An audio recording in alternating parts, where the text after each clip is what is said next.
There is a Chinese curse which says, "May he live in interesting times." Like it or not, we live in interesting times. They are times of danger and uncertainty, but they are also more open to the creative energy of men than any other time in history. The optimistic, as it turns out, words of Robert F. Kennedy. You guys are familiar with Robert F. Kennedy. We get to see the works of his son in the current administration. Unfortunately for Robert F. Kennedy Sr., the interesting times that he lived in were the year of the Trip Hammer, 1968, and he would fall victim to a criminal conspiracy. We can go ahead and concede the official version for Sirhan for the sake of discussion right now, but I recommend you each do your own research on that. The larger point is this: we also live in interesting times. These times are fraught with danger and uncertainty as well, and they are open more so to the creative energy of men than any other time in history. But what men are going to rise to the times? And will it be enough given the strength of a culture that's in full bore resistance mode? Are we in full bore resistance mode? We seem not just in interesting times, but in times where it's hard to even make the call. I hesitate to even attempt a prediction on damn near anything going on in the culture right now. There's a meme that's been circulating. I've posted it. Several other people from my page have posted it. Your food is fake. Your news is fake. Your medicine is poison. The wars are based on lies. To them, you are cattle. Absolutely true. But what happens when the cattle are so committed to the establishment narrative that they're going to be totally happy with the fake food, the fake news, the poisonous medicine, and wars based on lies than to actually take a proactive step at change? And what happens further when that false narrative that they are connected and committed to starts itself to fall apart? This is UK Prime Minister Keir Starmer. This is the guy who has actively waged war against his own people for calling out the perils of multiculturalism and how it has affected his country. He assured all of those people, all of the British people, that it was pure conspiracy theory. And yet this week was compelled to come out and admit that not only was ethnic replacement taking place, but that it was not an accident. Now, of course, he immediately deflected and blamed it on Brexit, but what better example of the narrative falling apart in the UK? How about here in the States? A Senate Select Committee just got through finding, among other things, that the lab leak theory that this criminal assured us was purely false and a tinfoil hat conspiracy theory not only was true, but that he had an active part in covering it up. What do the sheep do when the very narrative they're committed to falls apart? Submitted for your approval, the man on the left, Tom Holman, the new border czar, the new sheriff in town, as it were. That grinning demon on the right is Alejandro Mayorkas from the Department of Homeland Security, the guy that's been assuring us for the last 4 years that the border was secure, and now he's scrambling. The guy that's been assuring us that human trafficking wasn't a factor in that border crisis, and in fact, there was no crisis. Now he's scrambling. He's looking for a pardon, and speaking of pardons, I would be remiss if I didn't go into what's happened within the space of the last 36 hours. The cadaver on the left swore up and down that he wasn't going to pardon Hunter for his tax crime and his gun crime. Well, theoretically, he didn't lie. He gave him a blanket pardon for any crimes that he even may have committed all the way back to January of 2014. Why so far for such an innocent man to cover these crimes? The ones that involve the Biden crime family being involved in Burisma. the money laundering operation that is the Ukraine war, the biolabs that Biden and, let's not forget this man, were attached to. Proven now, admitted now, declassified now. The lies that the sheep are committed to are falling apart under their own weight. All of these crimes that these two people are responsible for, leading us right up to the brink of World War III at the behest of Victoria Nuland. Guess who all is scrambling for pardons, boys and girls? Victoria Nuland scrambling for pardons. Fauci scrambling for pardons. Mayorkas scrambling for a pardon. And many, many more are going to come out of the woodwork. Is this morally reprehensible? Absolutely. Is it unexpected? Hardly. We all knew this was coming.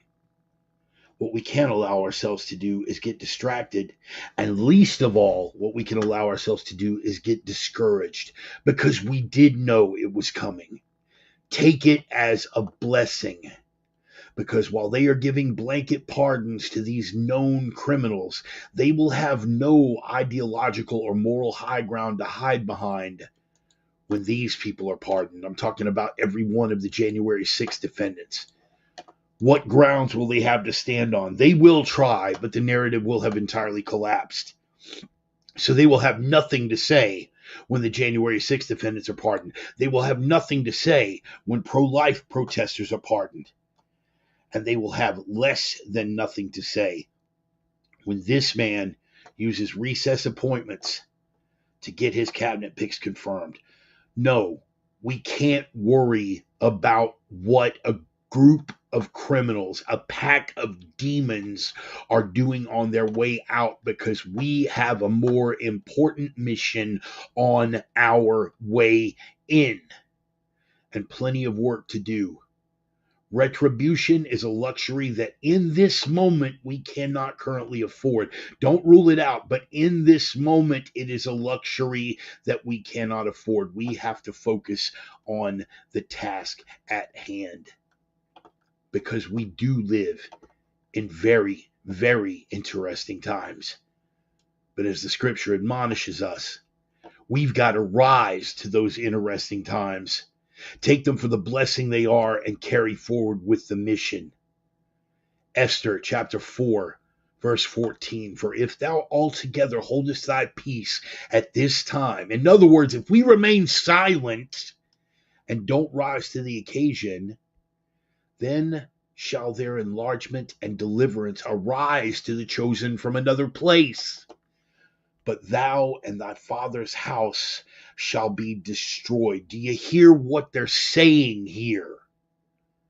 Deliverance is going to come, regardless of whether we step up to the mantle of our calling. But in the process, if we become distracted, or if we fail due to incompetence, due to cowardice, or God forbid, the devil's distractions, then we in our Father's house shall be destroyed. And who knoweth whether thou art come to the kingdom for such a time as this? I submit to you, boys and girls, that we are here for such a time as this. I submit to you, boys and girls, that we should, and in fact must, rise to the mantle, not to give in to distraction, not to give in to incompetence, and certainly, God forbid, not to give in to cowardice. We must rise. Let God have the vengeance on these evil ones on their way out.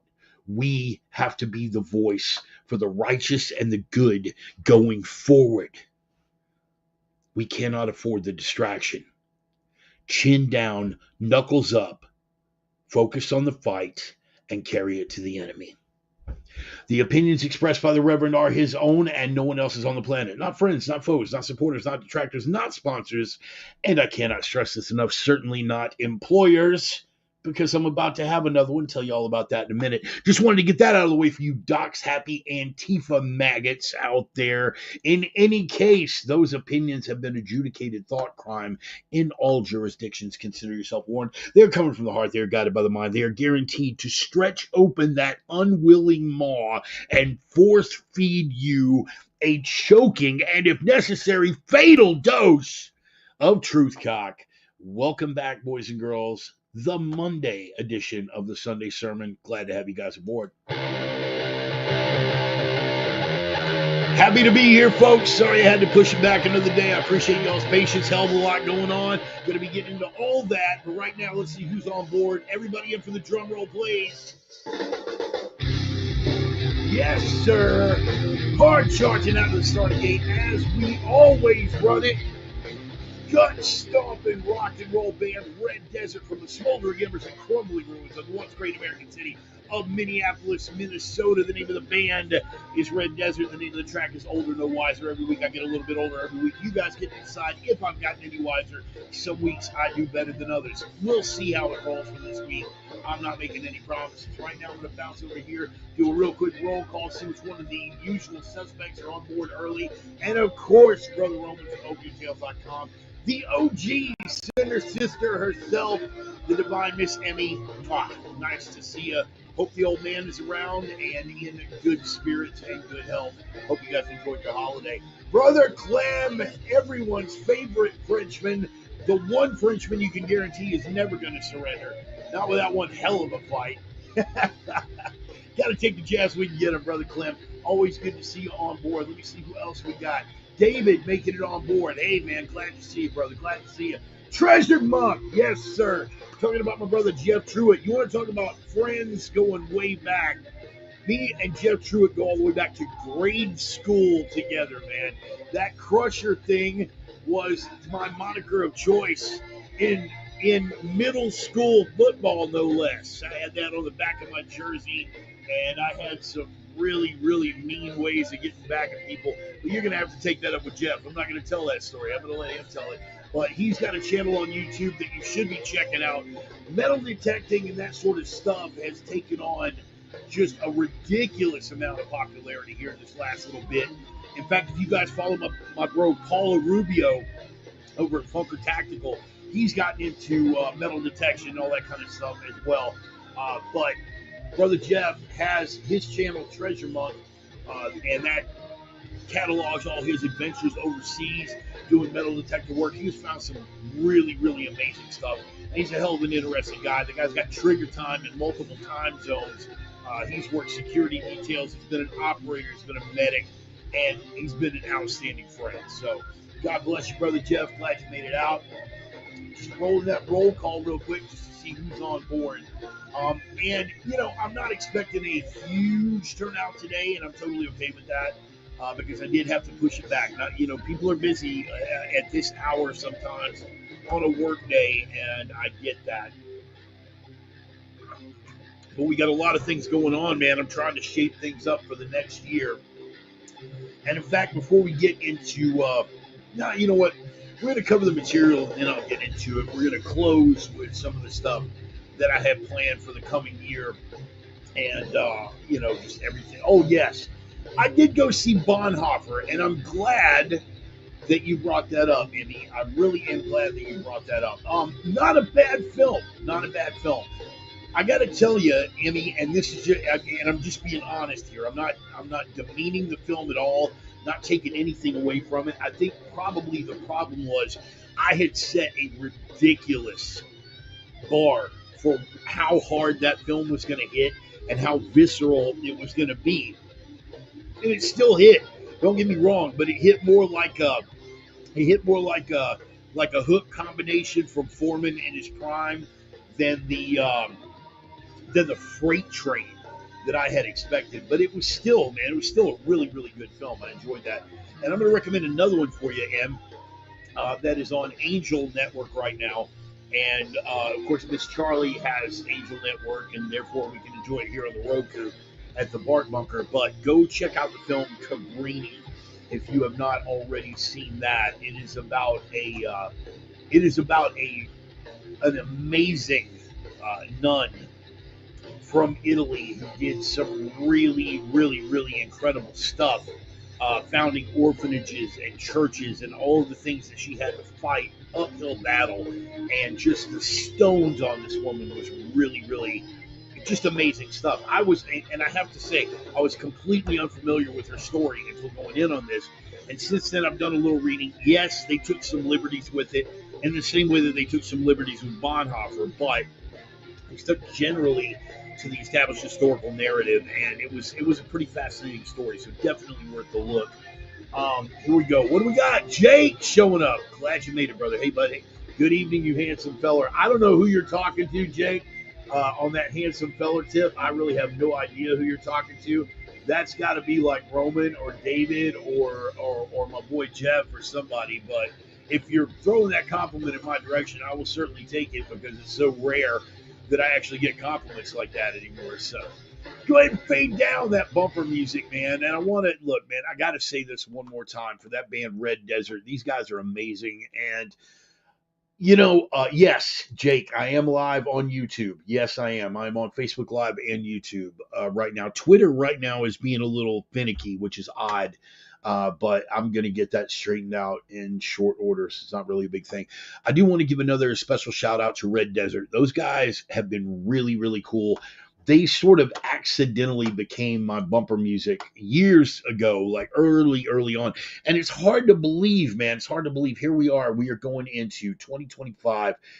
We are going into we're going into the fifth year of doing this damn thing. And when it started, it was just me on Facebook Live venting with no production and no music and no focus. It was just a chance for me to come on every Sunday for an hour and rant because we were in the middle of the COVID pandemic. And that was all that I was largely talking about. In fact, Ryan used to give me grief about it being the COVID cast. And it was at the time. That was, but it was cheaper than therapy.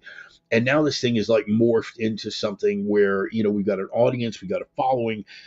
It is allowing me to keep my oratory skills in shape for reaching hopefully larger audiences. We get new viewers all the time, and it's really, really cool just to be able to come on and share with you guys. So that's pretty fantastic, which is one of the things that I'm shaping up for next year. You know what? I think I am gonna jump in and do that. Let me get the sponsor shout outs out of the way real quick, and then we'll jump into the plans and why everything keeps getting shifted around with regard to the days and whatnot. First and foremost, Brother Roman, fantastic human being, dear friend of mine. We go all the way back to 1988. Really, really funny story on how we met during during the entirety of my academic career, which was one semester at a community college. But, God puts people in each other's paths, even though neither of us were in the faith at the time. So in any case, you've got Roman over at opiumtales.com and his lovely wife, Carrie, and of course, Roxy and Allie and a bevy of beautiful women over there. Roman Freely is his book. It is under Roman Riva on Amazon. You can check that out. He's doing amazing watercolor work, beautiful, tasteful naked women. It's pornography. I know it when I see it. This is not porn, dude. This is not porn. Okay, I'm telling you, this is very, very tastefully done stuff. It is old school erotica, and they are the erotic pinups and portraits people. You definitely need to go check him out at opiumtales.com. You need to check out his book, Roman Freely, and his earlier book, From Dork to Pimp Daddy, which is basically his journey from being Joe Tech Schlub to a guy that gets paid for the privilege of painting beautiful women. It's cool read on both tips. Turtle, glad you made it out, brother. I'm glad. Guys, Brother Doug, Turtle, you guys know him, you love him, and we're happy that you made it out. Hopefully, I'm not taking you away from anything on a Monday, brother, but I'll let you know why we're shifting everything around here in a couple of minutes. Opiumtales.com, the erotic pinups and portraits people. Go for the naked women, stay for the testosterone-driven commentary. Either way, you're going to come away a winner. And also a shout out to my Viking brothers, Casey and Dusty Tellison at Nordic Smoke Barbecue. You need to check these guys out. They are the only legit barbecue in the Inland Northwest. And as of this past Thursday, we celebrated our 10th year of a Nordic Smoke holiday turkey. They kept the tradition alive. Dusty actually, and this was a dear example of what a great friend he was. I was trapped down in Texas in 2020. I had just finished crane school. My back was nine shades of jacked up. My hip was bone on bone. I literally was crawling from the bed to the bathroom and back. I couldn't move. There was no chance of me making it back here for the holidays. He made it happen to get a turkey and the associated things down to Texas so that we could keep that tradition alive. And he's been an outstanding friend, and they make an outstanding product. You can check out, they have their rubs available now, they have their sauces available now. And if you are in the Spokane area, the Viking Longship, the smoker trailer is hitting the asphalt seas. You can find them at there. You can get them to cater gigs. They do everything from small to huge catering gigs. They set up in places and just do the food truck thing.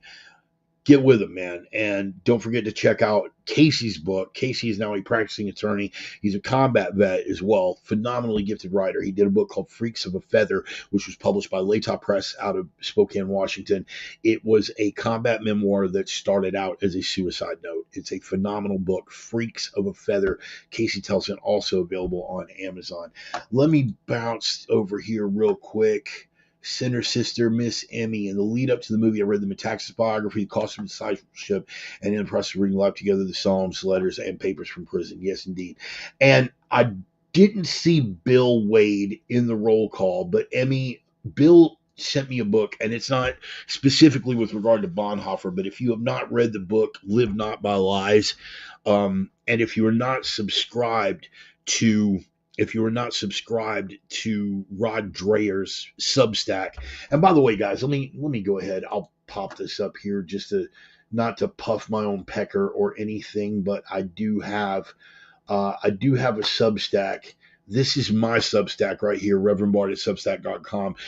Substack is a platform for independent journalists and for bloggers and for people who are just basically getting the truth out. We have shifted culturally, and praise God. It is a beautiful thing to see that we have shifted culturally, that the establishment media controllers no longer have control of the narrative. They are losing it. Legacy media is becoming more and more irrelevant. And who is there is the firstest with the mostest, right? When you think about social media companies, yes, there are organizations like Rumble and there are organizations like BitChute, but everybody goes to YouTube because they were the firstest with the mostest. They are still establishment, but they've got the bigger audience. You see what I'm getting at right here? Substack coming out of this, once legacy media loses the rest of its relevance, Substack is going to be the platform. Matt Taibbi is over there now. Glenn Greenwald is over there now. Barry Weiss is over there now. Alex Berenson. Andrew McCulloch is over there now. All of these people who were telling you the truth when the truth was being actively suppressed, and now you can just go. One of the people that are over there, if you're not already on Substack, you should be. If you have a gift for writing, or if you just want to throw some things out there because you think you may have a gift for writing, start your own Substack column. This is mine, ReverendBart@Substack.com. You can see it right over here. That is mine. Rod Dreher, Dreher, Rod Dreher. You are going to want to check that out. He did a book called Live Not by Lies. That was, of course, he's done a number of other books, including the Benedict option and a number of other things. He's an Orthodox Christian. He is a devout man of faith, and he is an incredibly skilled writer and historian.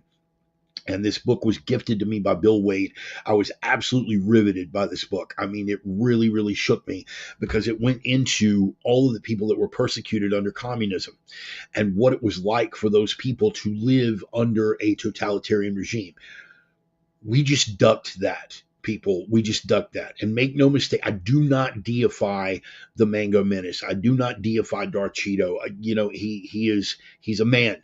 He's a man. He's doing some great things, but at the end of the day, he's a man, okay? What we got on November the 5th was a reprieve. We got a 4-year stay of execution, and it is up to us to make the most of it. Having said that, because of that reprieve that we were given, we dodged a bullet.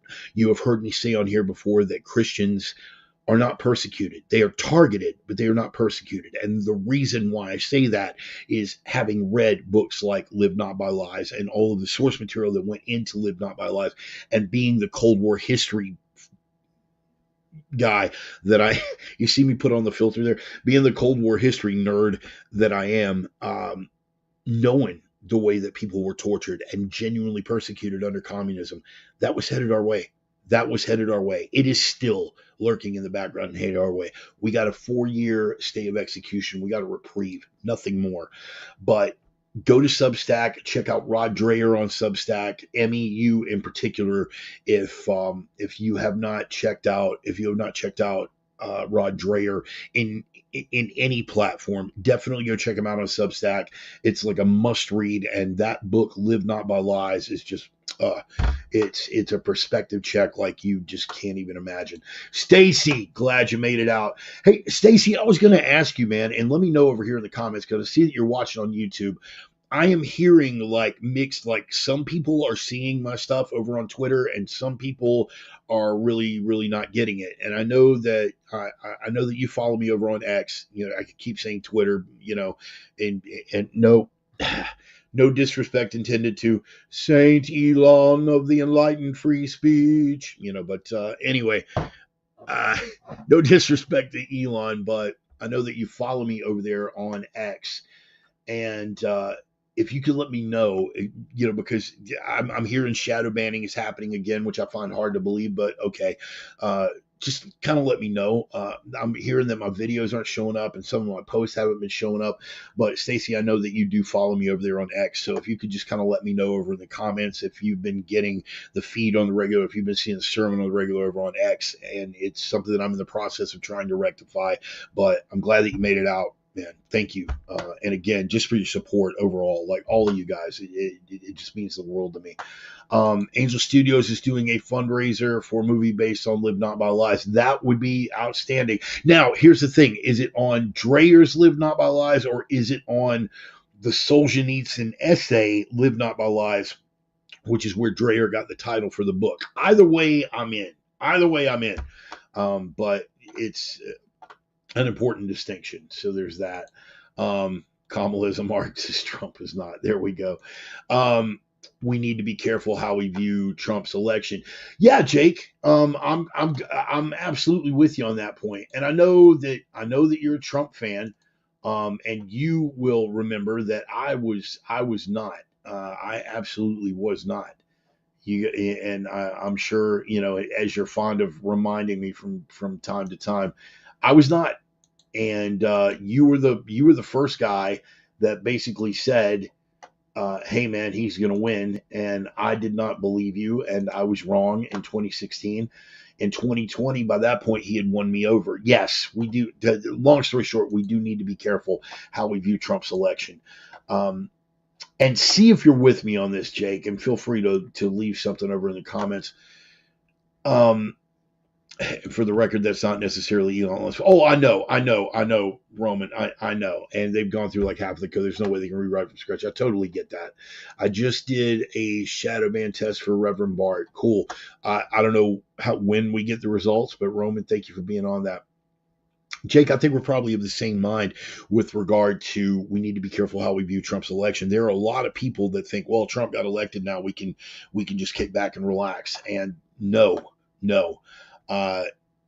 I think that was a mistake. That was a mistake that we made during his first term. Is we thought, well, okay, you know, cool, it's out of our hands now. Cool, we got one of our own in there, and reprieve could be the wrong term. We could be on a ride for judgment, God's judgment. I also agree. Depending on how we handle it, Jake, I am of the opinion that we have been handed an opportunity that, and you know, I'm not going to parse. There's no need to parse. I'm going to say what I freaking mean here. I believe that God's hand is in this. I believe that. And I will say that without shame and without reservation. You can't tell me that one assassination attempt in particular in Butler, Pennsylvania, you can't tell me that wasn't some straight up hand of God stuff. There are any 5 people over here in the comments that could have made that shot with irons, right? You had a kid with tuned in glass that was 150 meters away, and he went for a headshot. I'll tell you something else that I've spoken of with regard to this. He went for the headshot because it was a sure kill, but here's another little sidebar. Trump is not known for wearing his hard shirt. Trump hates the bulk of the body armor. This is a well-known fact inside the Secret Service and all of those circles. He hates wearing body armor. He doesn't even like wearing a hard shirt, let alone plates. Okay, so even assuming he would have been wearing a 3 Alpha hard shirt, right? Even assuming he would have been wearing plates, that kid could have planted in the space of time that he squeezed off, what was it, 6 shots? If he would have put 4 of those shots into center mass, just the damage to the internal organs at Trump's age, in the shape that he's in, he'd be dead. He'd be dead, regardless of a vest or plates. If he would have gone center mass with 4 to 6 shots, Trump's out of business. He went for a headshot and it missed by millimeters because he turned. You will never talk me off of that. I believe God's hand is in this. But that's essentially what I'm saying, Jake, with regard to us getting a reprieve. God's like, okay, you prayed to me. You were in the churches on election night. Please give us back. Please, we see where everything's gone wrong. We've turned from you. And this is his way of saying, okay, here you go. Here's your opportunity. Are you all talk? Are you going to deliver? That's what I was getting at in the opener, Jake. And you might have, I don't know if you were here for the opener, but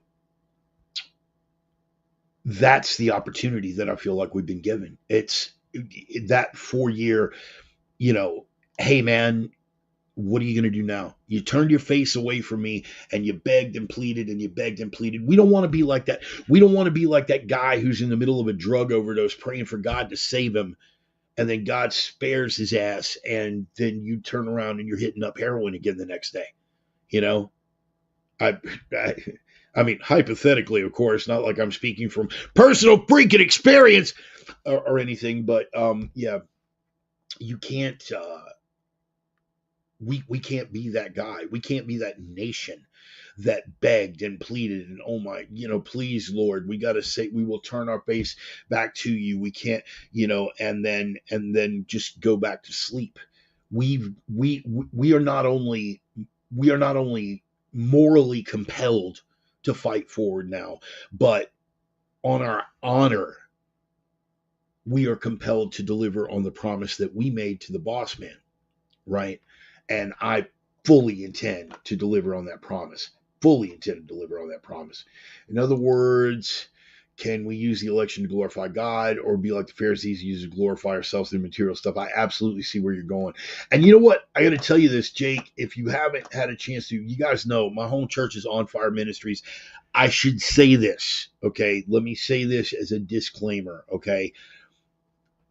The fact that is my home church in no way implies that Pastor Matt or anyone there endorses anything that I have to say about anything. Okay, his message is his message, because sooner or later there's going to be some dox happy maggot that is going to dig through and go, yeah, this guy, yeah, and just to label lynch Pastor Matt, which has already happened if you're familiar with it. But anyway, Jake, I say that to say this: if you haven't had a chance to check out On Fire Ministries Spokane, that is my home church. They do service every Sunday, 10 o'clock in the morning. I'm there almost without exception for the 10 o'clock in the morning service. And you can see it, but he's been going into that as well. We can't, everybody here is on the same page, Jake. All the people that are really, really walking in the light and really, really walking in the faith are all on the same page. We have been gifted. We have been gifted. The boss man has said, okay, here you go. What are you going to do with it?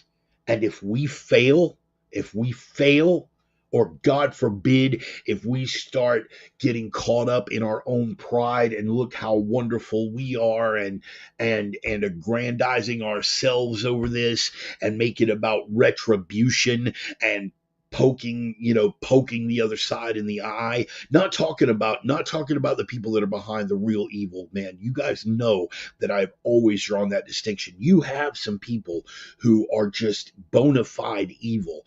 Alejandro Mayorkas, evil. Hunter Biden, evil. Victoria Nuland, evil, right? These are the people that our fight is with. The sheep and the grazers, hashtag grazers. Do I have a hashtag for grazers? I might have a hashtag for grazers. No, I do not. Oh, all right. Well, whatever. The grazers aren't the ones that we need to be taking retribution at. And Jake, to your point, I believe that we do not just them, but we do ourselves a disservice, and we're basically spitting in the face of the boss man if we make it about, ha ha, I told you so, ha ha, I told you so, ha ha, it's our turn now, yeah. And no, man, no. We've got an opportunity here. We've got an opportunity here where the enemy is on the run, where we are finally, instead of fighting from setback on our heels, we are finally able to take that step forward, come up out of the corner, and start delivering some punches. That is where we need to be. We need to be delivering those punches for the kingdom. We need to be exposing what is it? If you know something to be evil, come on, man. Book of Ephesians. Book of Ephesians, help me out here, Jake. I know you're there, and I know you're thinking the same thing. Book of Ephesians, man, we got to expose it because we are fighting against principalities and the forces of evil in places of power. We've got to expose that. We've got a 4-year window to do it, and we have to take no prisoners. This doesn't mean retribution. This is our mission. We would very much appreciate it if you guys could recognize the error of your ways and get on board. If not, as I was saying last week, we will do it with you, without you, or if it becomes necessary, over the top of you. But one way or the other, the darkness is getting exposed. One way or the other, we are taking this back. Because there is no go along to get along. There is no go along to get along with people who look at slicing, language alert, people that look at slicing the cock off of healthy 13-year-old boys as health care. There's no agree to disagree. There's no go along to get along. People who have in place a mechanism to DNA test whether these kids belong to these adults they're coming across the border with. And the very first day, by executive order, they remove that, virtually ensuring that a number of these kids are going to get trafficked, and now 325,000 of them are lost. There's no agree to disagree with that. There's no go along to get along with that. It's got to be addressed, it's got to be fought, and it has got to be forcibly put down. No compromise. No compromise. Compromise has always been a one-way street with that crowd, and that has never been more true than it is right now. They want to hold up these appointments, and I'm way off. I'm way off my hashtags. I'm way off my bullet points, and I don't even care right now because this needs to be said. This needs to be said. Compromise has always been a one-way street with this crowd. I don't want to hear anyone, and again, language alert, anyone who speaks the word bipartisan in my presence is getting punched in the dick. I'm done. I'm done. You don't make peace with evil. You freaking destroy it. And I don't care whether or not you share the faith, because you don't need to have your face in the scripture to realize that genital mutilation of kids isn't a A-OK thing, Sparky. Do you really need the Bible to tell you that? If you do, if you need any scripture or holy book to say that the idea of slicing genitals off healthy kids isn't a good thing, there is no scripture that can save your soul, man. None. None. That is a hill that I will gladly die on. That is a hill that I will gladly die on. Everything that needs to be done, all of the things that are coming out, and again, like we went over in the opener, what's the difference between conspiracy theory and accepted fact? Right now, usually about 2 weeks. Usually about 2 weeks. Keir Starmer, I don't know if you guys were paying attention.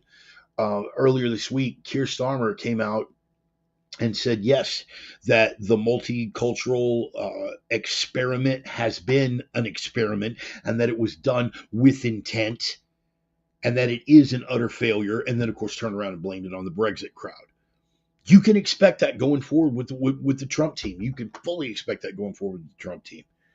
They okay, yeah, well, yeah, COVID was a lab leak, but Trump's fault somehow, you know. Yeah, okay, well, like this, Victoria Nuland finally had to admit, the the funding for the Ukraine biolabs. The propaganda ministry is losing its steam. They no longer have the power to shut down the one platform, social media platform, that we still hold.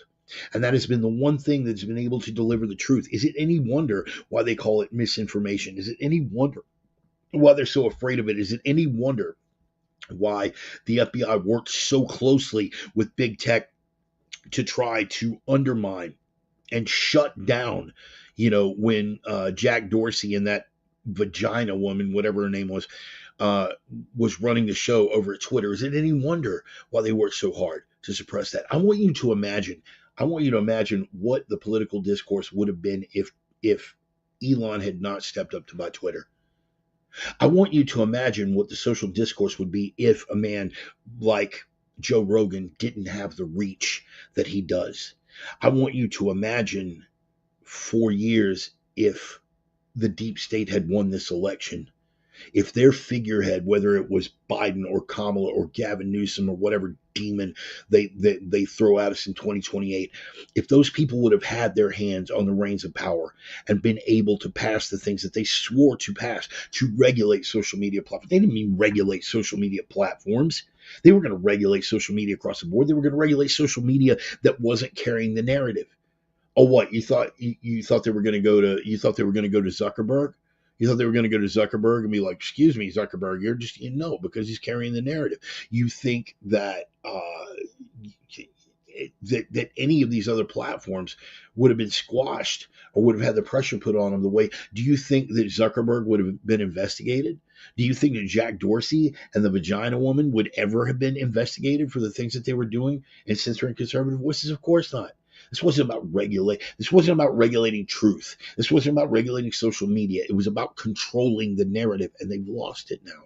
They've lost it, and they're terrified. This is why we are obligated to come out chunking. Obligated to come out chunking.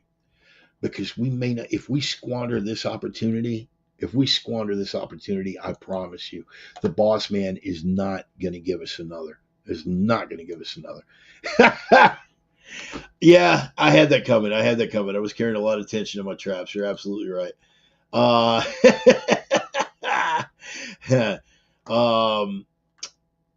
Right. Yes, indeed. You can't say that kid pulled it off. No, he didn't pull it off alone.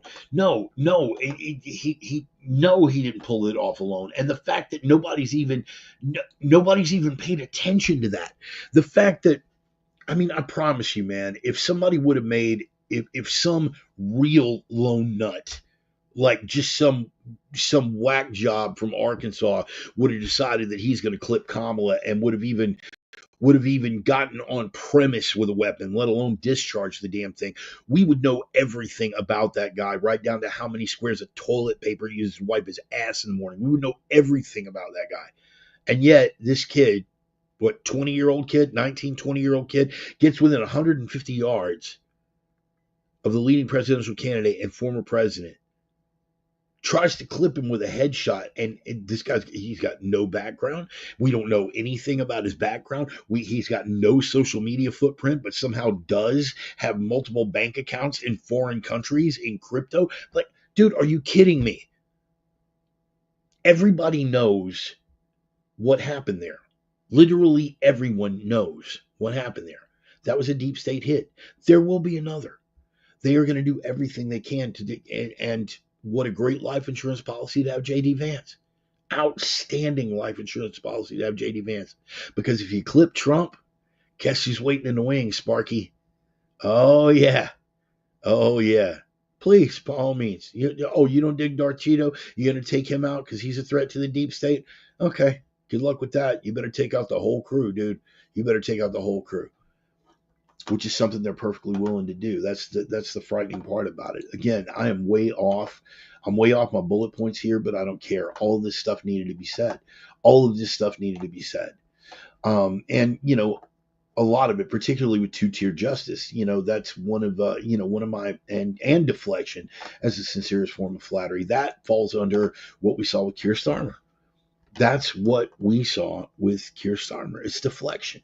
They can't run from the narrative anymore. They can't. I mean, you can only gaslight people so long, and you can't make people ignore the evidence of their own eyes and ears. And now there is verifiable evidence to back up all of the things that we've been saying. The lab leak hypothesis is lab leak fact now, and we all know it. The border has not been secure for the last 4 years, and we all know it. And they were instrumental in deliberately keeping it open for nefarious and political purposes, and we all know it. Not just here in the United States, but also in the UK, in all European countries that don't have a prime minister with the last name Orban. Okay. There is a war on against the West. Straight up. God, who sees Western civilization, and I don't care how I'm regarded because this is what's on my heart. Western civilization is God's highest expression on the face of this planet in the history of the world. I said what I said. I will scrap over those words. I will scrap over those ideas because it is intrinsic to my heart. It is my core belief that Western civilization is God's highest expression in the history of the world on the face of this planet, which is why the forces that are allied against her, right? And I'll say this too. I don't care. Oh yeah, God's, Bart's turned into a total God freak nut job now. He's, talking about demonic forces. But yes, principalities, forces of darkness in high places. Every one of these are demonic entities, man. And some people,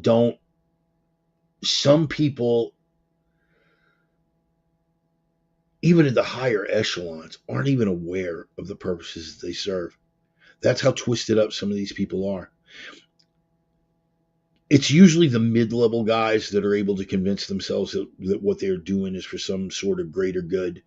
And the higher-ups just do what they do. The higher-ups do what they do because they know they are serving nefarious ends, but it's a lust for power. It is a lust for control. It is any number of deadly sins and demonic entities that are driving them to do the things that they do. I mean, who could take a serious look? It's amazing to me. These guys pay all this attention to Project 2025, which was an offshoot of something that the Heritage Foundation was working on, completely unrelated to the Trump campaign. They're going to look at that and get de facto obsessed with it. But you present the plan of the Great Reset, which the World Economic Forum says it has in store for all of us, right? I mean, look, at the very least, Project 2025 is something that when they put it in front of Trump, Trump's like, I don't even know what you're talking about. Whether or not he's lying, we're going to see over the course of the next 4 years. But the Great Reset is out there, and they have their people firmly entrenched, and they brag about it. People like Trudeau, that's one of Klaus Schwab's top dogs there. And it's right there laid out in black and white for exactly what they have in store for all of humanity, and no one is troubled by this. No one is troubled by this. Why? Well, a lot because we've lost our humanity. We've lost our contact. We've lost our contact with the divine. And I don't care if it's the Christian faith or if you believe in anything greater than yourself. If you're a hardcore atheist and you're a complete nihilist and you believe that when you die you become worm food and that's all there is to it, this lecture isn't for you. You can, in the words of Saint Anselmo of the Church of the Annihilation, walk on home, boy. But if you believe in something bigger than yourself, if you believe in anything out there, if you have any moral compass that would dictate to you what is good and what is evil without just this absolute wishy-washy milquetoast relativity being at the core of your moral conundrum, then you have to look at what's going on in the world right now and understand that something is horribly awry. If the state of affairs in the world right now is what your idea of good and functional is, we really have nothing to discuss. I will see you across the barricades. But again, the things that we talked to, one of the things that I went over that you like that meme that got posted. Your food is fake. Your news is fake. Your medicine is poison. The wars are based on lies. To them, you are cattle. Everybody understands this. Everyone understands this. Whether you're a Republican or a Democrat, whether you're a Christian, atheist, and agnostic, you look around the world and in spite of the propaganda, people intrinsically recognize these truths to be self-evident, to quote the founders. We hold these truths to be self-evident. Your food is fake. Your news is fake. Your medicine is poison. The wars are based on lies. To them, you are cattle. We all understand this intrinsically.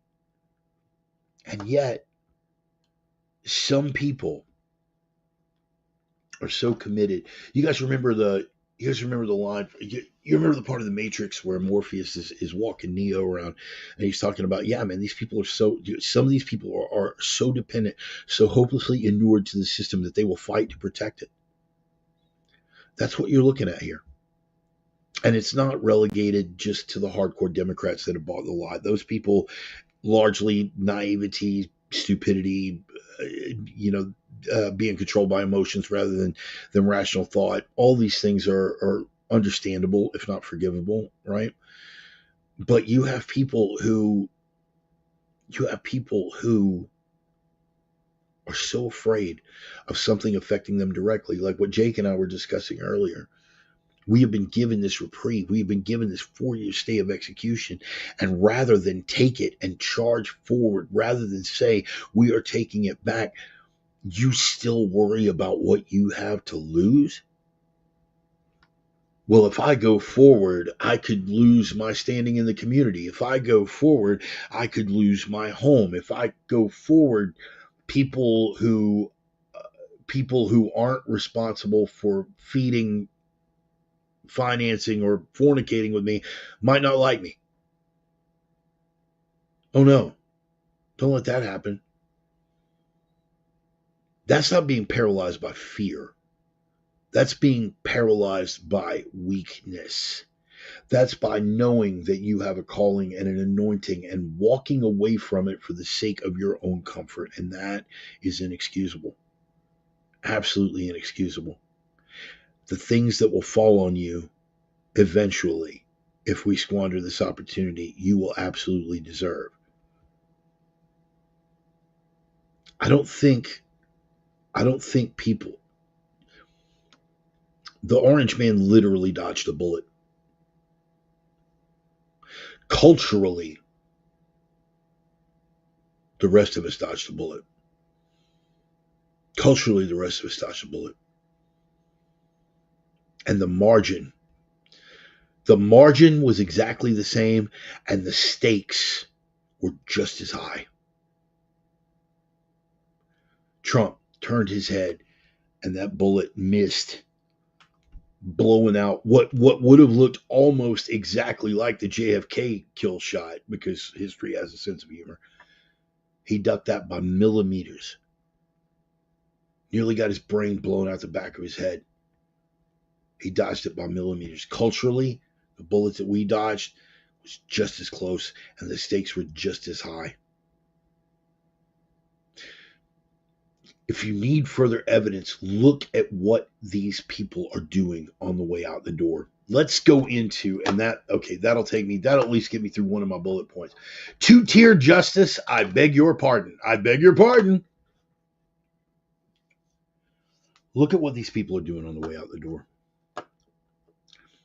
Don't get too distracted, and certainly don't get blackpilled about it. We absolutely knew what was going to happen with regard to Joe pardoning his son. The only two charges that were ever brought up, and this, oh, well, he was selectively persecuted. Shut up, please stop it. During the 2020 election, we had 51 intelligence operatives, all of whom still have their security clearances, that told us that the Hunter Biden laptop was Russian disinformation. A whole lot of people out there, some of the sheep that voted for Kamala, that still believe that. If you confront, well, no, that was Russian disinformation. No, it's since been declassified. It's since been confirmed. It's since been released on the internet. All of it, by the way.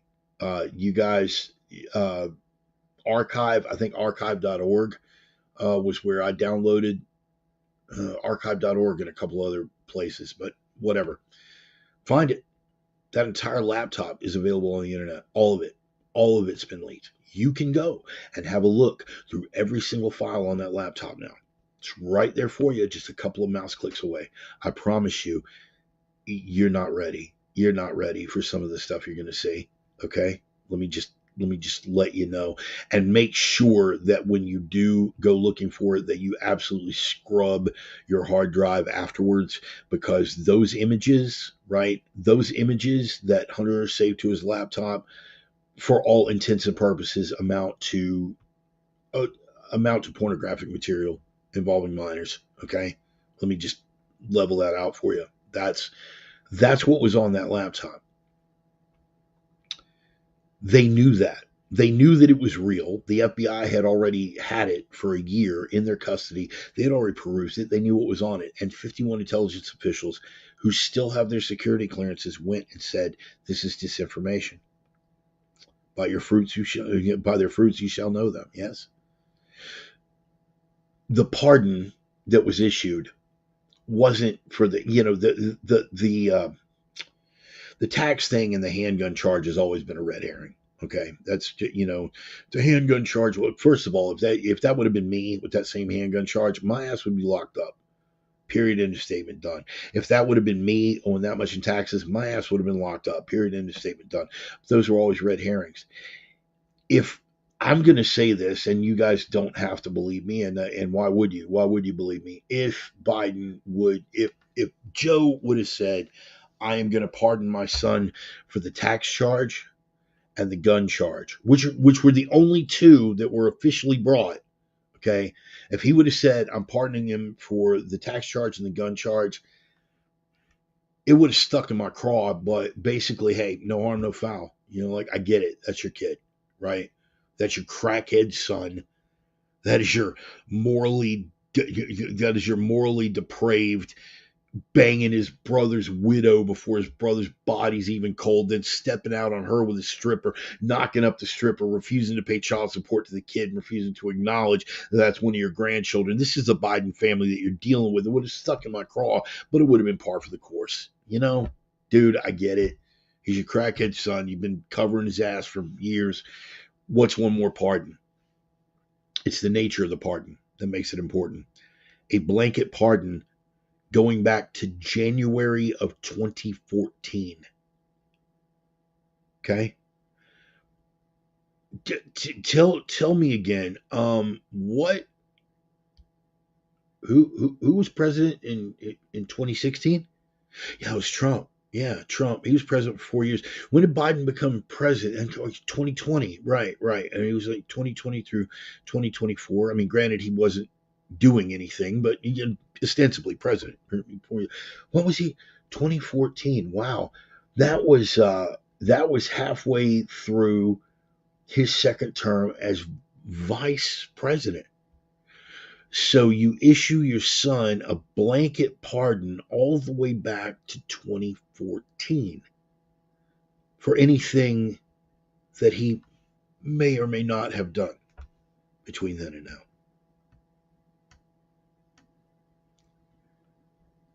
Literally unprecedented in United States history And guys, if I'm wrong, call me on it. You show me one example of where a pardon, a blanket pardon like that has been used ever in the history of the United States. Ford, when he pardoned Nixon, gave him a blanket pardon for anything that he did or may or may not have done. But it was in that immediate, revolving around the Watergate thing. He'd take about 10 years. Why 2014? We know why. If you've been paying attention, you've been following the program, you know what happened in 2014. That's when the whole Ukraine thing started up. That's when the CIA basically fomented a revolution there, a color revolution, Maidan. That's when Poroshenko and the installed government of Ukrainian neo-Nazis went into eastern Ukraine and the Donbass and started massacring ethnic Russians. Took it all the way into Crimea before Putin finally said enough. But in the course of all that, what happened? Hunter Biden was given a nice cush job at Burisma. Burisma is the Ukrainian oil and gas concern. He was making 50 to 80 grand a month, despite having no previous experience in oil and gas and no previous experience in Ukraine. Son of the vice president. He, through his connections with Victoria Nuland, was involved in the biolabs that were being set up at the time. This has all been declassified now, so spare me the, well, no, you don't know that. No. Sit down, shut up, you're wrong. This is all declassified now. He had ties to that. He had ties to Chinese financiers, but we're not talking about that. That goes back to 2014 as well. How is that relevant now? We are on the edge of World War III over Ukraine right now. You want to talk about another place where the rats are scrambling to leave that sinking ship. Zelensky knows his days are numbered. He suspended elections. The Ukrainians would already thrown him out, but he suspended elections. You know, that democracy that we were protecting. He's scrambling for a lifeline. Hunter and Joe are both scrambling for lifelines. Everyone who was involved in that mess is scrambling for a freaking lifeline.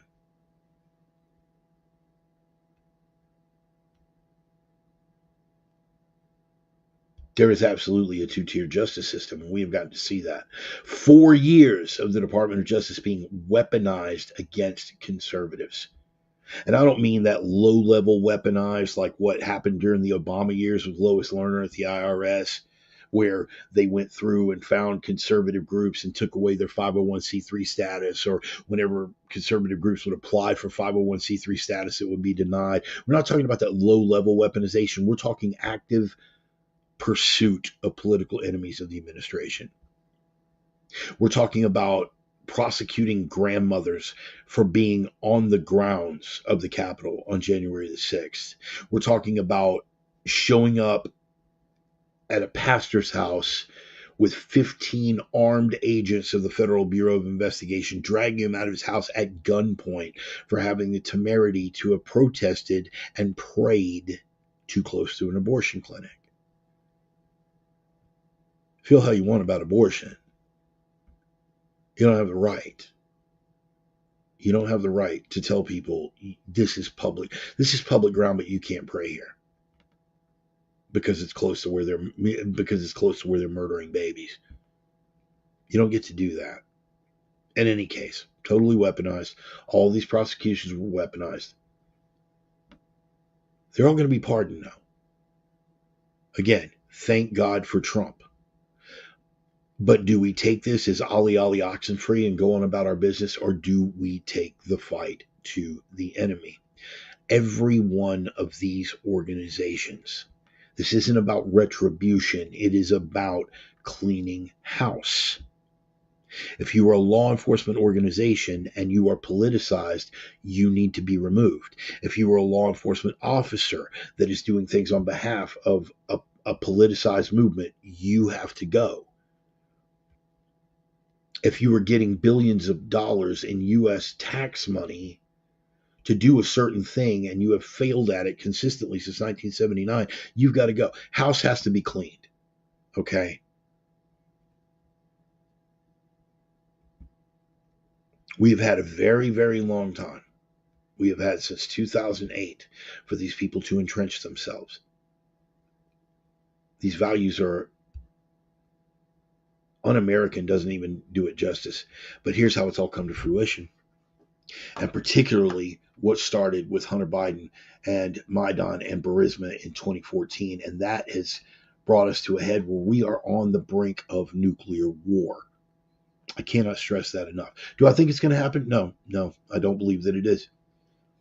But the fact that for the first time in 30 years, I'm having to seriously contemplate the possibility of it, I'm not okay with that. The only thing keeping us from a global nuclear exchange right this minute is the restraint of one man. And that man is not in Europe, and that man is not in the White House. That's the only reason why we haven't gone to war. And they keep pushing on the way out the door. These people are ready to burn it all to the ground rather than let go of power. They will make another attempt on Trump's life. They will continue to push to try to get us into a war that would justify them declaring martial law. You can expect all kinds of things. God's got this. God's got this. See any concern in this eye? How about this one? Expect everything and anything from these people. They are, by their very nature, demonic, if not outright Luciferian, globalist in their political ambitions, but in their spirituality or abject lack thereof, godless at the very least and Luciferian at worst. Pedophile devil worshippers, there you go, man. Mr. QAnon. No, dude, no, please, don't hate me with that. You guys know how I feel about the QAnon nonsense. I place no stock whatsoever in the QAnon stuff. I've outright rejected it. Having said that, pedophile Satanists, okay, let's leave scripture completely out of it. Pedophiles, human traffickers, any of these things. Does any sane person reject that out of hand right now? Is there anyone out there? I mean, you could say you don't believe it, but don't tell me you can't make a case for it. Kash Patel is about to become head of the FBI. Do you want to know what happens when Kash Patel becomes head of the FBI? Epstein's client list gets declassified and released. Diddy's list get declassified and released. All these people in the entertainment community that said we are leaving the country if Trump gets reelected. Did you think that was did you think that was on some moral grounds? I'm so morally elevated, I just can't take on a moral level. I can't be part of this because Trump is Hitler and whatever. Guys are covering their asses. They want out because they know that hammer's about to drop. This isn't retribution, it's justice. Retribution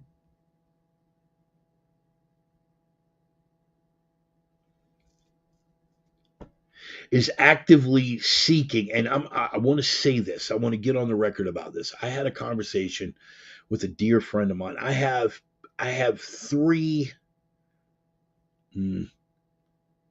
no, six. I have about a half dozen. I have about a half dozen friends who I would consider left of center, either left-leaning libertarian or classical liberal only one who I consider a hardcore leftist.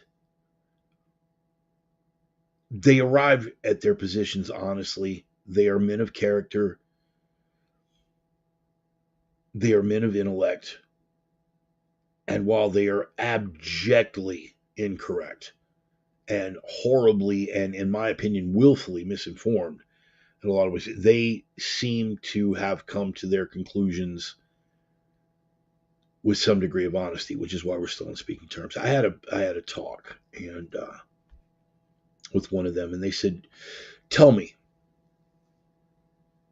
is there anything Trump could do that would disappoint you, disillusion you, or make you lose support for him?" Yes, absolutely.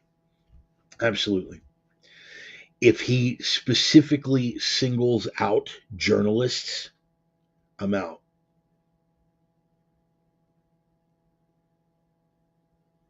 Let me be specific. If he specifically singles out journalists for things that they say or things that they report, I'm out. If he specifically tries to shut down a platform because it's not going along with the administration narrative, I'm out. You guys getting this? Bookmark it. Come back to it later.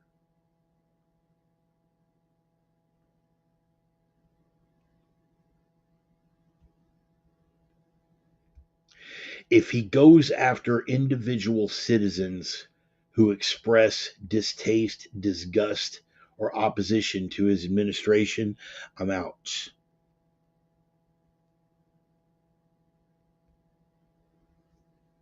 Here's what I won't hear: him taking steps against departments that are outright weaponized and trying to undermine what the voters have delivered in a mandate.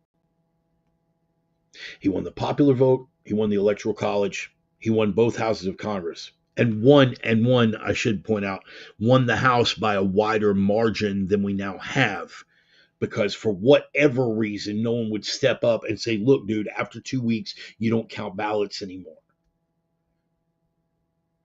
We lost 3 to 4 House seats behind that. We'll take steps to rectify it.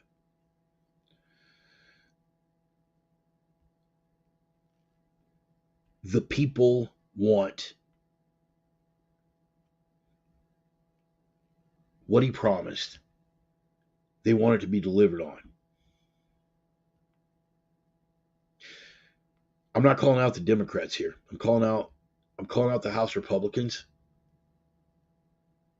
the rhinos who are actively like fighting back, pushing back against his picks. He is serving the interests of the people. Period. Full stop.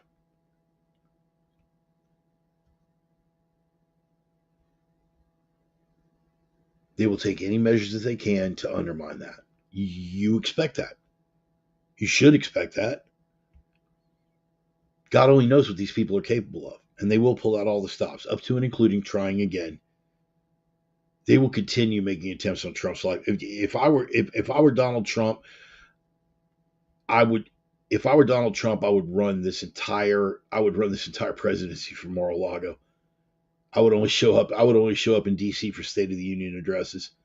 I would get with my boy Eric Prince, not my boy, but if you're Trump, that's your boy, right? Because Trump and Prince, I would get with Eric Prince and be like, "Hey man, give me the best guys you got, put them on the payroll, send them down to Mar-a-Lago." That's where I'd be. I would not have him and JD Vance anywhere near each other for the full duration of the 4 years. Outside of the inauguration, those two should never be in the same state at the same time.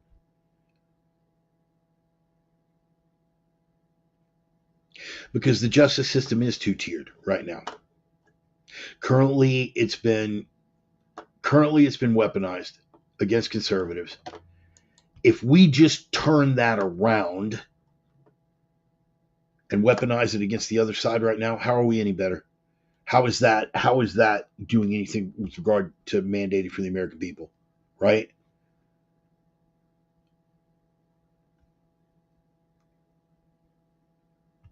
We also need to steer away from false equivalencies. Okay, if you go after renegade factions inside the FBI, that's not retribution. If you spun it around and suddenly used the DOJ to start prosecuting pro-abortion activists for overstepping the bounds of free speech, I'm out. Do you understand how this works?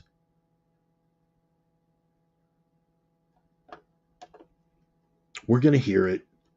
No matter what happens here, go ahead and gear up and be ready to tune out. We're going to hear it. Every single thing the man does for the next 4 years is going to be picked apart by the legacy media, up to and including Fox News. They're going to pick it apart. They're going to tear it apart. They're going to equate him to Hitler. They're going to do all these things.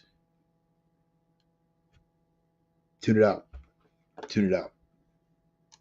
There's nothing to be gained by any indulgence on that level.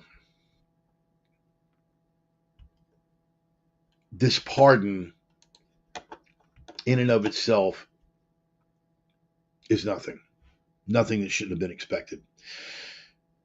Its significance is going to be in what it indicates they are willing to do to make sure that all these nefarious actors are protected from the consequences of their actions going out.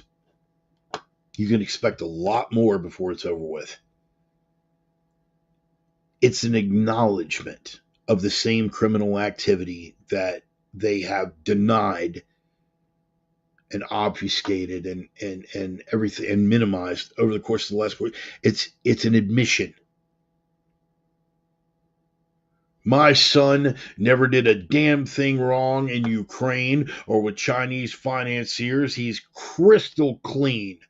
Just pristine. Didn't do a single thing wrong. That's why it's necessary for me to give him a blanket pardon going all the way back to 2014. You guys understand that for most federal crimes, the statute of limitations, this is in the law, that for most federal crimes, the statute of limitations is 5 years. 7 for the really extreme stuff.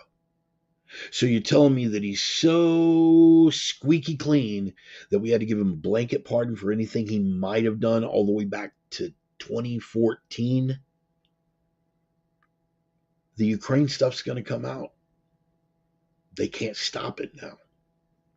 The Chinese financier stuff is going to come out. They can't stop it now.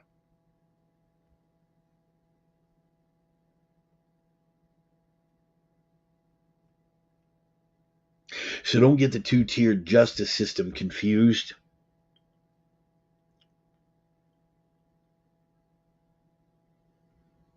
Trump starts going after his political opponents among the U.S. citizenry. I'm out.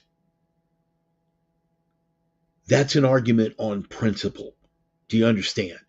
If suddenly there are memos being circulated within the Department of Justice that we need to single out pro-abortion activists and make sure that any minor statute that they may violate, they have to get prosecuted for. You see what I'm talking about? The things that Merrick Garland has done to pro-life activists, if they flip the switch and start doing that to individual citizens, of course I'm out. Because that would be retribution. This isn't about retribution. This is about cleaning house. This is about taking down these entrenched structures within these federal departments and cutting loose entire federal departments completely. Going to be a whole lot of Chicken Little going on with the mainstream media. Let it happen. Let it happen. There are going to be a whole lot of people that didn't want you at Thanksgiving because of how you voted, that are going to hate you even more now. Okay. All of us have a higher calling. All of us have a higher calling to proceed forward. We've been to quote an old Southern colloquialism, we've been down so long the bottom looked like up. We're not there anymore. We have been given a stay of execution by the boss man. We have been given a reprieve by the carpenter. 4 years. Okay? You begged me for help. You said you would turn your face back to me, that you would right this ship of state, that you would win back the culture, that you would carry forward, and my name would be on your lips. Here's 4 years. Show me something.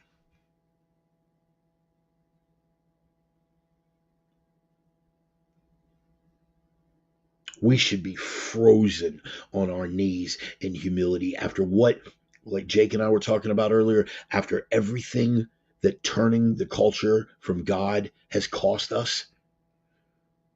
The fact that he even deigned to give us that reprieve. We should be groveling in humility and gratitude, because we certainly didn't earn it. For all intents and purposes, any tribulation that would have come our way as a result of deifying degeneracy the way that we have, and not just the things, not anything that we did, the things that we allowed to happen because of our cowardice, because of our pride, because of our unwillingness to make hard decisions, because of our reluctance to call God God, because of our reluctance. And I'm just as guilty. Just as guilty. Before my return to the faith, man, I had no grounds to say anything. I had no grounds to say anything. Because in spite of my political opposition to the things that were going on, that were being allowed to happen, there was no spiritual opposition. It was talk. Waiting for some imaginary line in the sand that they were gonna cross one day. Yeah, well, by the time it got around to those gunshots, it was already gonna be too late, wasn't it? We'd already lost the culture. Do you understand the opportunity that we've been given here? Do you understand the enormity of this reprieve?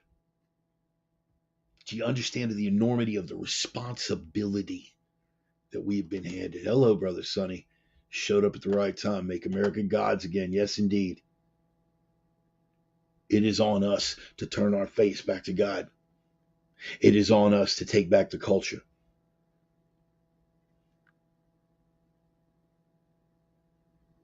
And after seeing the results of what had happened, of what's happened independent of that, I will hear nothing.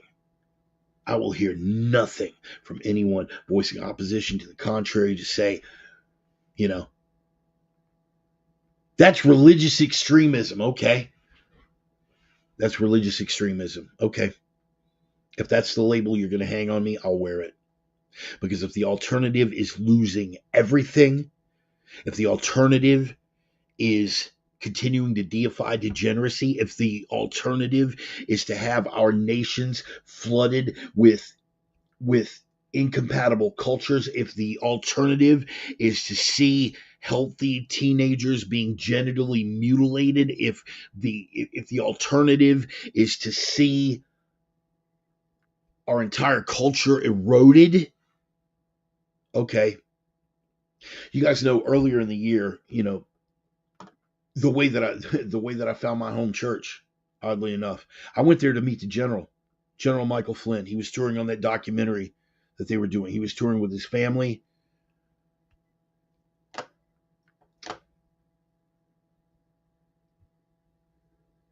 Laura Logan was there.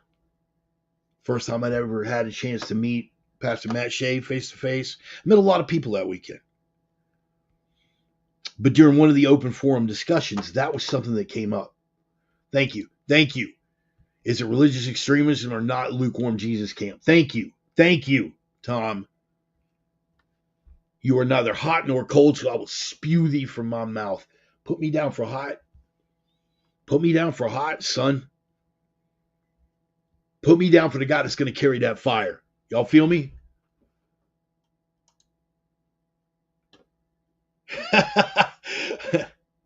I love it, though, when I get the whole, is there anything he could do to disillusion you? Yeah, there's plenty. There's plenty. Because unlike the other side, we actually still carry our principles. You guys, Cenk Uygur and Anna Kasparian, you guys familiar with the Young Turks? Dude, watching them get red pilled has been jaw dropping. Whether I believe it coming from Cenk, not so sure. Anna, I believe.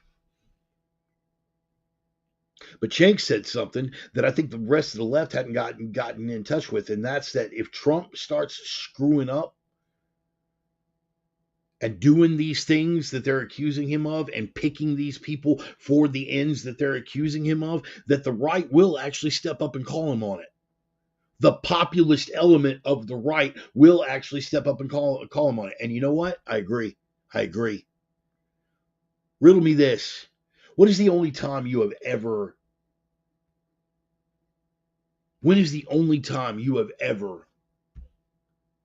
seen Trump getting booed at one of his own rallies?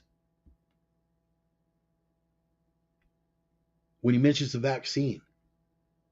You guys ever notice that? Back during the 2020 run-up and every rally he's done, anytime he mentions the vaccine, he gets booed.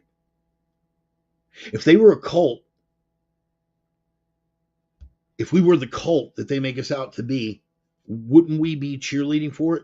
Wouldn't we be demanding mandates for the vaccine because our overlord, the Mango Menace, hath issued a dictate from on high saying that the jabs were good, and lo, there was rejoicing in the land, and we all bowed before Darth Cheeto, the Mango Menace. Amen, amen.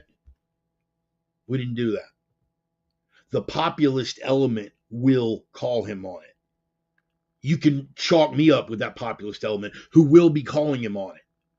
But so far, everything I've seen for the cabinet, top notch.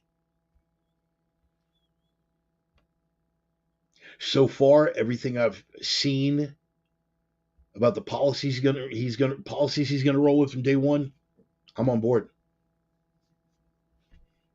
There is a distinction between retribution and justice.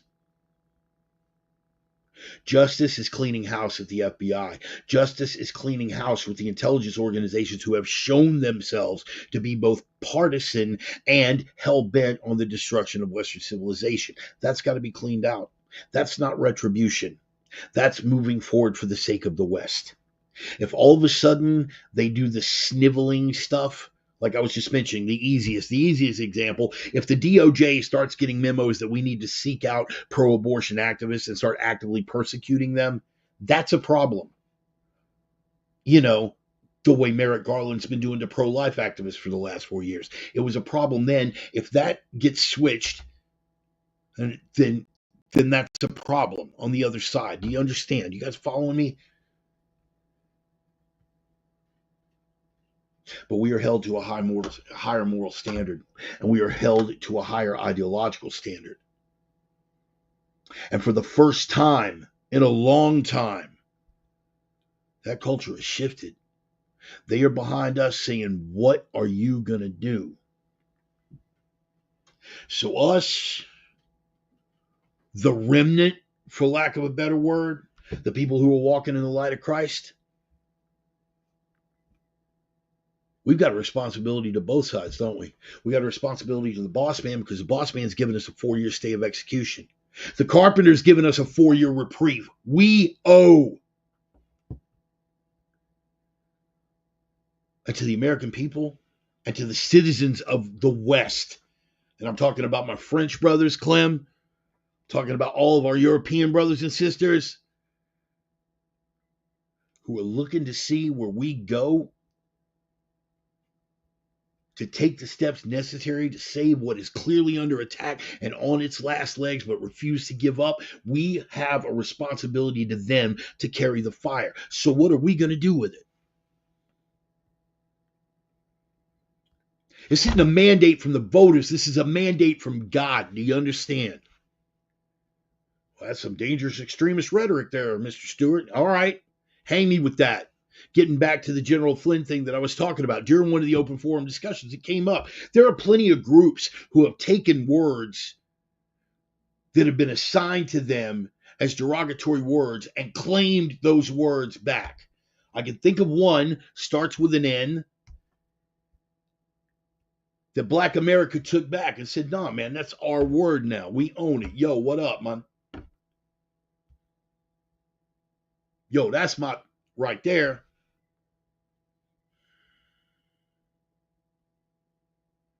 Queer. That's another one. Used to be a derogatory word for homosexuals. We can all remember that. Who didn't play smear the queer? Who didn't play smear the queer when we were running around with the football in the yards when we were kids? Every guy on here. Who didn't play that? Queer was a universally derogatory term for homosexuals, and not even homosexuals, but effeminate acting men, girly acting boys. Queer. The LGBT community took that word back and owned it and made it a word of power. They have entire organizations now, and in fact, I helped train the guys from Q Patrol. Roman, help me out. Roman and I marched together after the gay bashing murder of Paul Broussard. Trained Queer Nation. Queer Nation. They took that back. And in this open forum discussion, the term white Christian nationalists came up.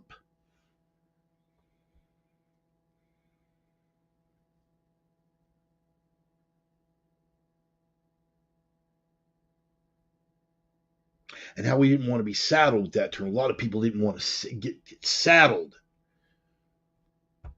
with that term because of its negative connotations. I submit to you, and I submitted to them, General Flynn's sister, Mother Mary. God bless that woman. She's amazing. As is Laura Logan, by the way, one of the strongest women I've ever met. If that is the label which we're to be hung, we need to wear it.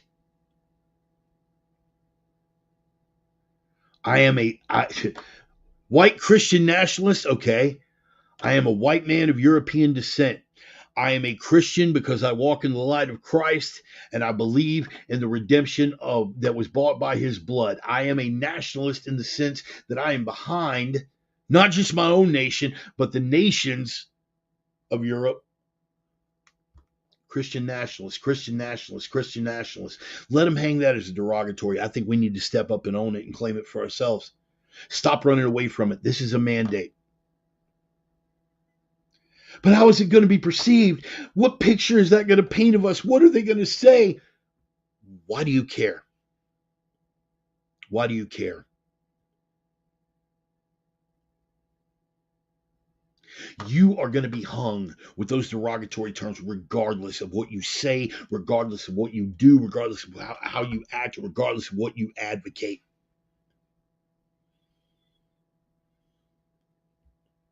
When you advocate for standing in the face of opposition,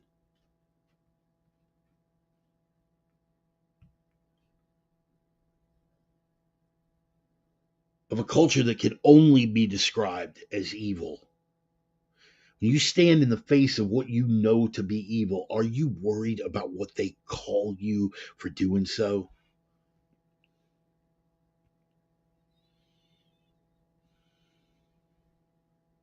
Because if that cowardice and that fear runs that deep in you that you are worried about the labels you get hung with, this is probably not the fight for you, Sparky.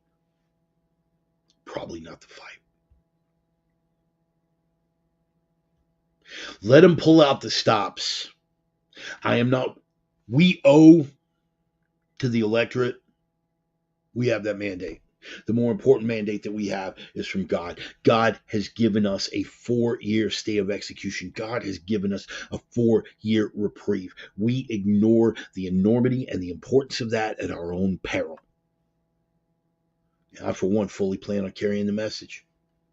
Tell you a little something I've had up, guys. Been working on evangelism classes at the church. One of the pastors there who has been in the evangelical field for 12 years.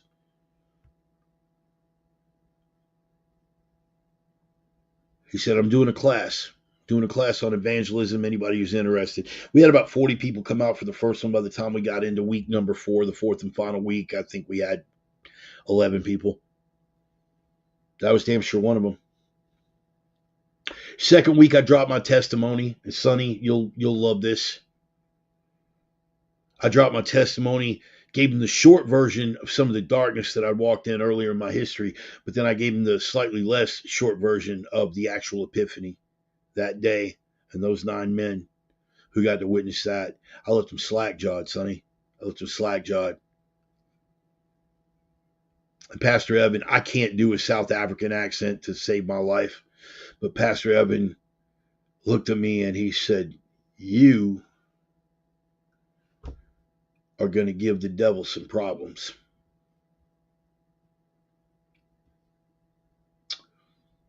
That might have been one of the kindest compliments anyone's ever paid me, because it spoke to the calling and the anointing that I felt the day that that epiphany happened.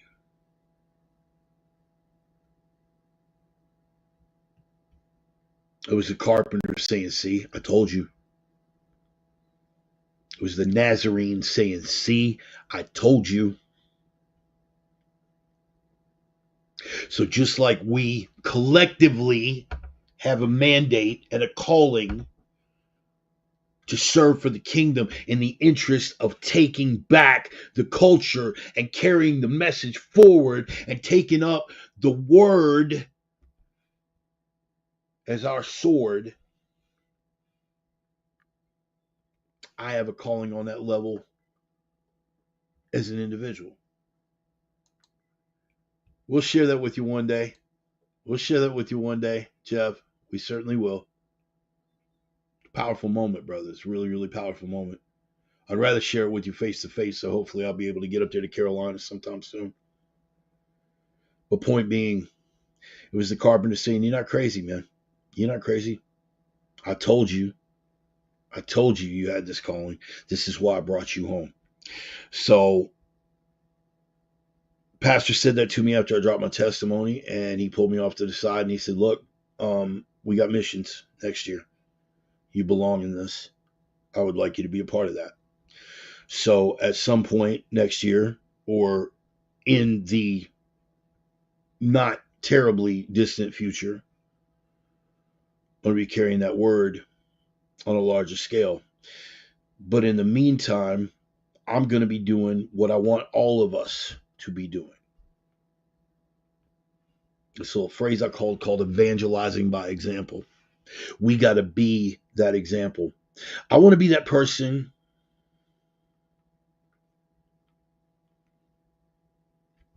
where someone who is a total stranger to me looks and sees the way that I'm living my life, the way that I'm treating those that love me and those that I love, the way that I treat my wife, the way that I accord proper respect to the covenant of my marriage, the way that I embrace my friends, the way that I reach out to people who may not share the same belief. If people can look at me and go, "Oh, wow. Oh, that's what it is to be a Christian." All right. All right. Because there's plenty of people walking out there with the wrong idea, and there's plenty of people out there with that cross on their shield that are making it worse for the rest of us by being that bad example. The ones who are out there shaking their fists going, "Ha ha, I told you so." Boy, don't think the boss man ain't going to get with him. Don't think the carpenter ain't going to get with him on that.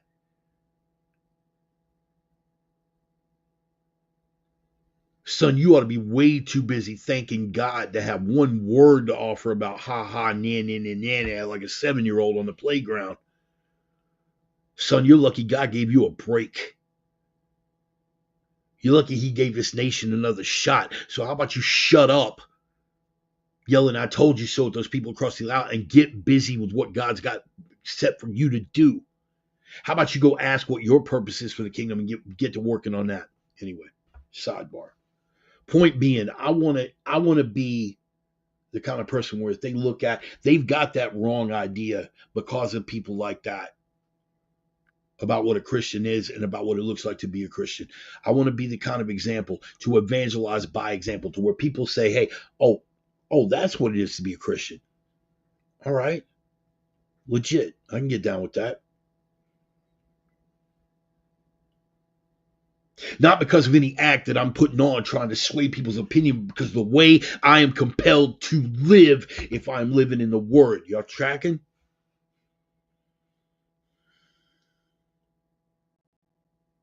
That means there's a lot. There's a lot that I've already had to put behind me. Some of that I did before my return to the faith, the addiction, the things like that. But don't think that God didn't have a hand in that. Boy, I walked around thumping my chest for 10 years. Oh, look what a badass I am. 20 years, what a badass I am for walking away from this and walking away from that. That wasn't me.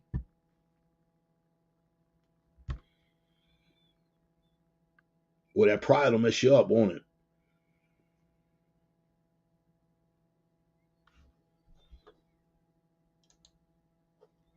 Jesus returns as a conqueror, the four horsemen being conquest, war, famine, and death. You were right. Book of Revelation, right there, Brother Thomas.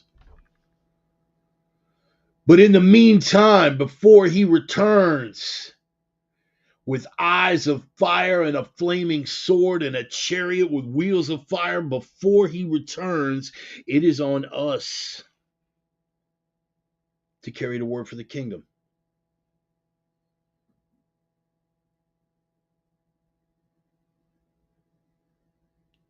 So I come to you unapologetically as a Christian and tell you, we were lucky to get a break. We were lucky that the boss man and the carpenter saw fit to give us a 4-year stay of execution. What we do with that 4-year stay of execution? Oh, you really think he'd pick a man like Trump to carry it? Man, you Christians, how can you get behind a guy like Trump, dude?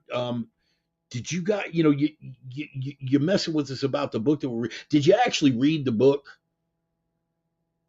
Because David,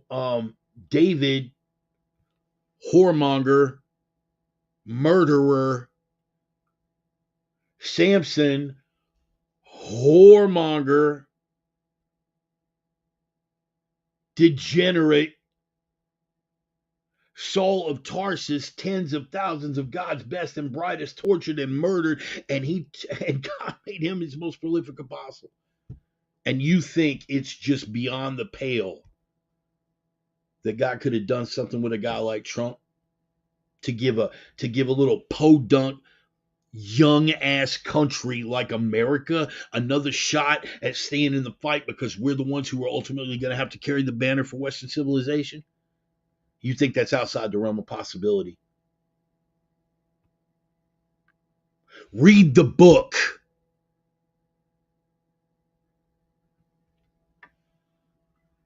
In any case, that's what I got going on for the coming year.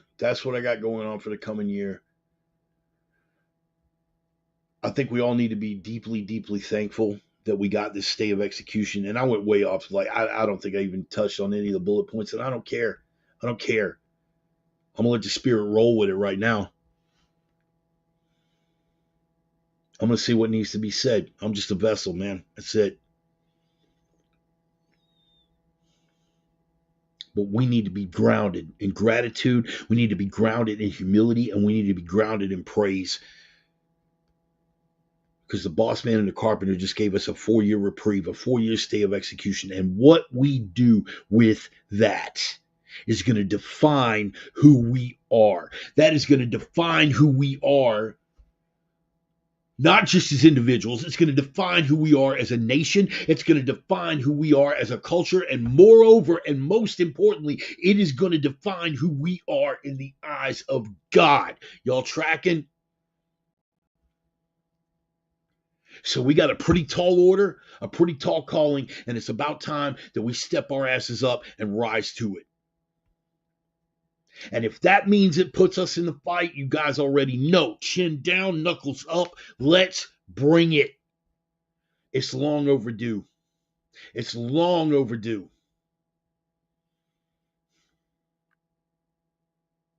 That hubris and pride is going to be one hell of a shock when they finally get greeted with the fight, when they finally get to see what they've been accusing us of for the last however long, decades, All of these labels they've hung on us, all the accusations they made, when they finally get to see the root of what it is that they're fighting,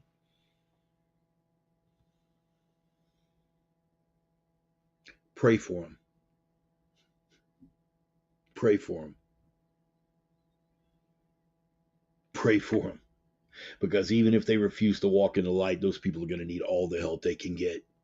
They have no idea what they have just unleashed on themselves. But they're about to. Tom, you're right. Christ returns as a conqueror. And in the meantime, it is our admonition, it is our calling, it is our anointing to pave the way for that return. And we begin by taking this culture back. With them, without them, or over the top of them, we are taking the culture back. I, for one, give praise to the boss man for the blessings. This is an opportunity. Lord God, let me not squander it. Amen and amen. I am the Reverend. That is the gospel. I'm going to close with a short prayer, and I'm going to let y'all get back to whatever it is you had going on a Monday night, but I'm thankful for y'all being here. Oh, Lord God, keep us grounded in humility and gratitude. Keep us grounded in humility and gratitude, and let us see the enormity of the gift that we have been given. Let us not give ourselves over to distractions. Let us not give ourselves over to pride and unnecessary need for some BS retribution of some ill that we have suffered, because any ill that we have suffered, number one, came as a result of our reluctance to stand in the face of what we knew to be evil. And second of all, ultimately is part of your divine plan. Those adversities shaped us going forward, Lord. Those adversities were part of steeling our spine for the fight and for getting the ones who aren't up for the fight out of the way. That regimentation was just as necessary, Lord, in the fight that we've got coming. I look forward to this honor and this privilege that you have bestowed upon us to be that vessel for such a time as this, Lord, that we can carry that message, that we can fight forward instead of fighting back. As that one crazy Russian you put in my path once said to me. Feels good to be fighting forward, Lord. But let us stay rooted in that humility. Understand that what we do for the kingdom, not to aggrandize ourselves, but to bring glory to the kingdom, to carry your will and to carry your word in this world, Lord. Make us the proper vessels for that aim. Let us rise to that calling and anointing, and let us carry the fights of the enemy, Lord. Here I am, Lord, send me. Should be the word on every one of our lips. No fear, no trepidation, no apprehension. Just a realization of the necessity for what lies before us, Lord. And to get busy carrying forward and winning back the culture for your will and your word. Give us the strength to rise to it and the clarity and discernment to see these blessings for what they are. I pray these things in the name of the risen Christ, whose blood bought my redemption and whom I ever serve. Amen. I love y'all. Thank you for being here. I like that, Chef.